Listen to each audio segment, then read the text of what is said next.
Hello YouTube family, हमारे YouTube channel में आप सभी का स्वागत करती हूँ। मैं आप सबकी नीलम वर्मा और मैं आप सबके बीच बहुत प्यारा प्यारा लाचारी गीत लाई हूँ। तो आप सब लाइक से सब्सक्राइब जरूर करना, अपनी राय कमेंट पर जरूर बताना, ज़्यादा से ज़्यादा शेयर करना।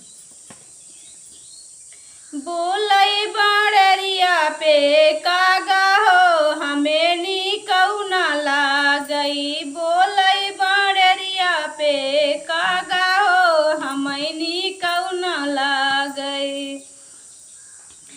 नैहर में नीक लगई मम्मी और पापा, नैहर में नीक लगई मम्मी और पापा, ससुरे में बैरन जेठनिया हो हमें नी कौना लागई, ससुरे में बैरन जेठनिया हो हमें नी कौना लागई। बोलई बाड़रिया पे कागा हो हमें नी कौना लागई, बोलई बाड़रिया पे कागा हो हमें नी कौना लागई। नैहर में नीक लगई भैया यौ भाभी, नैहर में नीक लगई भैया यौ भाभी, ससुरे में लहुरा देवरवा हो हमें नी कौना लागई, ससुरे में लहुरा देवरवा हो हमें नी कौना लागई।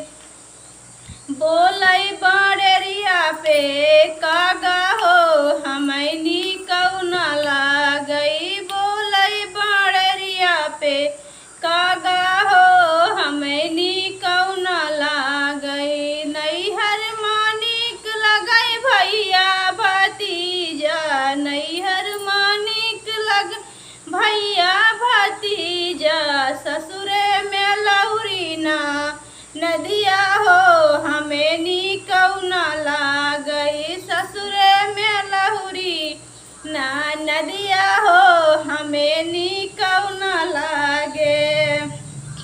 बोलई बाड़रिया पे कागा हो हमें नी कौना लागई, बोलई बाड़रिया पे कागा हो हमें नी कौना लागे। तो दोस्तों, कैसा लगा हमारा गीत?